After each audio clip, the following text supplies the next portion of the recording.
12, 11, 10, 9. Ignition sequence start. 6, 5, 4, 3, 2, 1, 0. All engine running.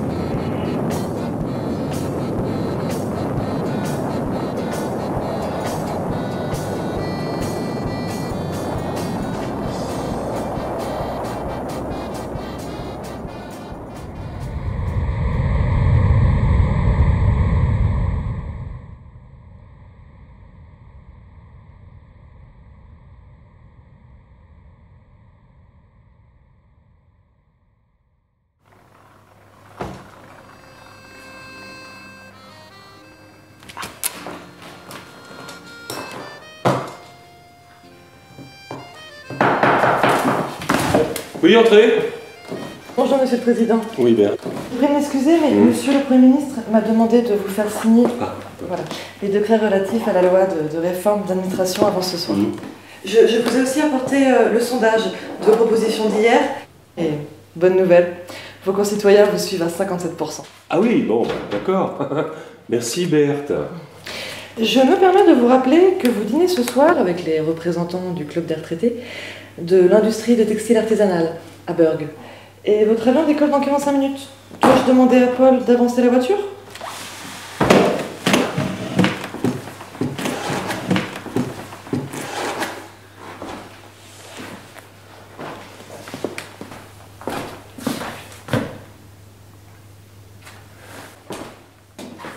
Franchement, si on m'avait dit que ce serait ça, ce job... Dites-moi, Berthe, vous auriez pas quelque chose d'un peu plus fun à me proposer? Non. Laissez-moi le temps de regarder ce qu'ils disent de moi à la télévision, hein. Et puis, vous dites à Paul de passer dans 10 minutes. De toute façon, Air Force One ne partira pas sans moi. Voilà.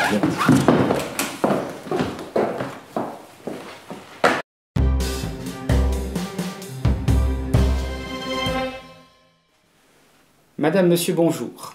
Dans l'actualité de ce jour, l'annonce d'un gigantesque plan social chez Metallor. Le premier groupe métallurgiste mondial fait trembler le pays. Dans ce journal aussi, la conférence des nations et le discours attendu du président Arcis. Nous verrons avec notre envoyé spécial sur place le compte-rendu de cette manifestation et les principales résolutions qui ont été adoptées. Dans le reste de l'actualité, cette nouvelle qui nous vient directement de la NASA. Je vous annonçais l'été dernier que la sonde spatiale Voyager 1 devenait, après 35 ans de voyage dans l'espace et près de 2 milliards de kilomètres parcourus, le premier objet humain à quitter notre système solaire. Nous apprenons ce matin que le contact avec la sonde a été brusquement interrompu. Les ingénieurs ont tenté toute la nuit de rétablir, sans succès, la communication avec l'engin. La sonde est hélas bel et bien perdue. Une triste fin pour cette aventure démarrée en 1977 et destinée, entre autres, à établir un contact avec une possible forme d'intelligence extraterrestre. Mais d'abord notre volet politique et les propositions du président Arcis faites hier lors de la conférence des nations. Et à bientôt j'espère. Oui, Ronan et moi vous remercions beaucoup pour le temps que vous nous avez accordé, professeur Harrod. C'est bien. Allez, au revoir. Au revoir.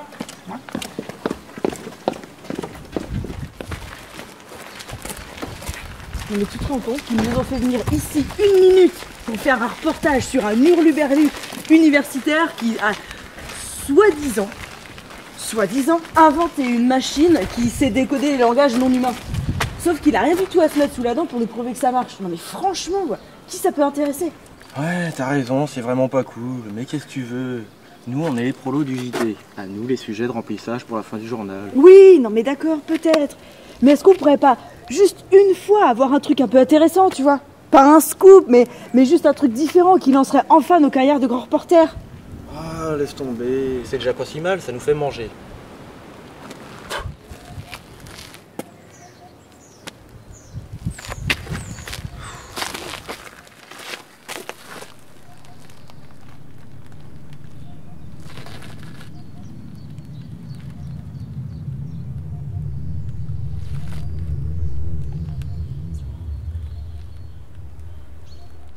Oh merde! Oh merde, regarde ça! Vas-y, dépêche-toi, allez, viens, on tient un truc là! Allez, dépêche-toi!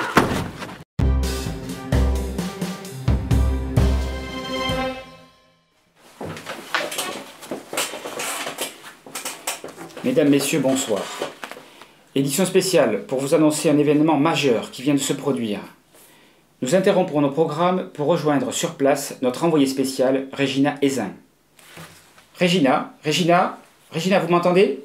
Régina? Oui, Patrick, je suis donc sur place et ce qui se passe ici est indescriptible. Je vous laisse juger par vous-même.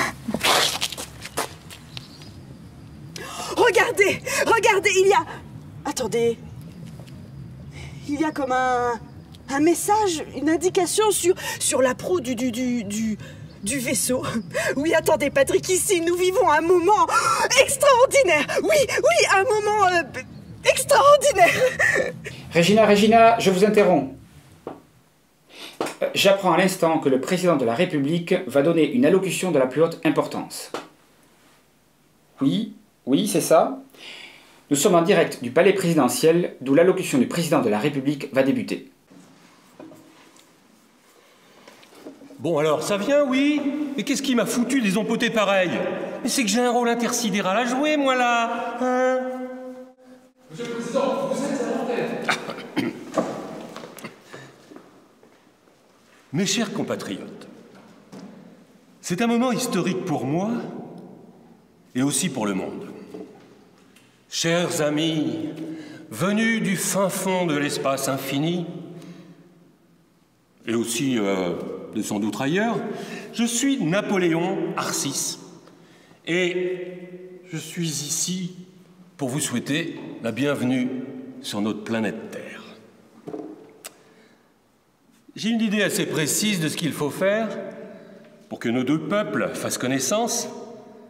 C'est pourquoi j'aimerais, tout d'abord... Mais qu'est-ce que c'est que ce sou? Mais qu'est-ce que vous avez fait, bon sang, là? Hein? Mais je suis entouré d'une bande de branquignoles, là, moi. J'ai rien fait, moi. Justement, c'est ce qu'on vous reproche. Non, mais me planter en plein dans le discours de ma vie. Mais qu'est-ce que c'est que cette histoire? Monsieur le Président, Oui. on m'informe qu'en fait, toutes les transmissions hertziennes dans le monde entier sont également brouillées par ce message. Quoi? Bon, pas de panique, hein. Pas de panique, on va se la jouer cool, hein. On m'a parlé d'un type, là, spécialiste du décryptage du langage machin bidule, là. C'est comment déjà son nom? Le professeur Charles Harrott. Oui, voilà, c'est ça. Nous l'avons déjà rapatrié ici. Il est au travail par là. Venez. Allons-y.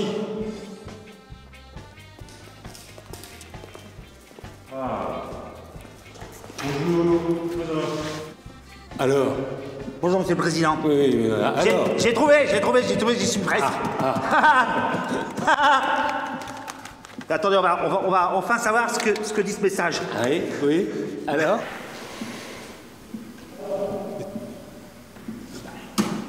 Ah ben non. Mais c'est quoi votre spécialiste, là? Toujours en direct. Écoutez, ici tout est calme et un certain nombre de curieuses sont venues voir de plus près le phénomène.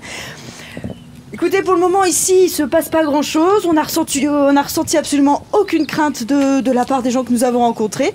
D'autant plus qu'il ne se passe pas grand-chose pour le moment du côté de l'OVNI.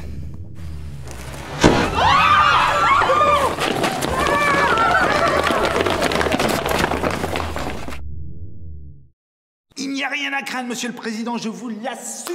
Vous pouvez me croire. Ça fait 5 ans que je travaille sur la rencontre du 4e type. D'après mes observations, le vaisseau qui est au-dessus de notre tête, là, rien à voir avec un vaisseau ennemi. Ils ont des intentions pacifiques, ils viennent ici en amis. La seule chose, c'est de savoir ce qu'ils veulent nous dire. N'importe quoi. Monsieur le Président, ne l'écoutez pas.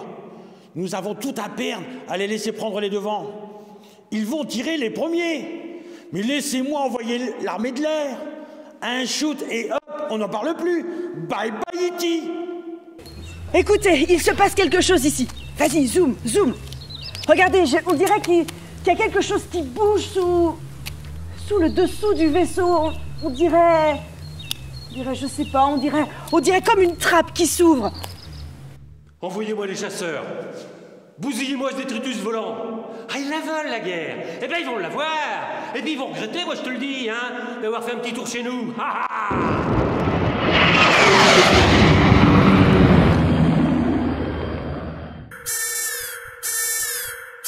Chef d'escadrille, ici Napoléon VI, président de la République. Je vous ordonne d'ouvrir le feu. Reçu, commandement. Cible accrochée. Confirmez l'ordre de tir. Arrêtez! Qu'est-ce qui se passe? Arrêtez! Quoi? Allez, ça marche! Regardez! J'ai réussi! J'ai réussi à décrypter les inscriptions sur le vaisseau! Alors, qu'est-ce qui se passe? Mais regardez!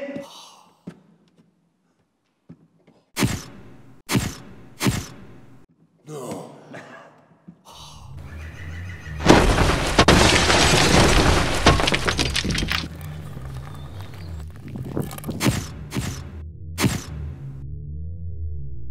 Ça y est!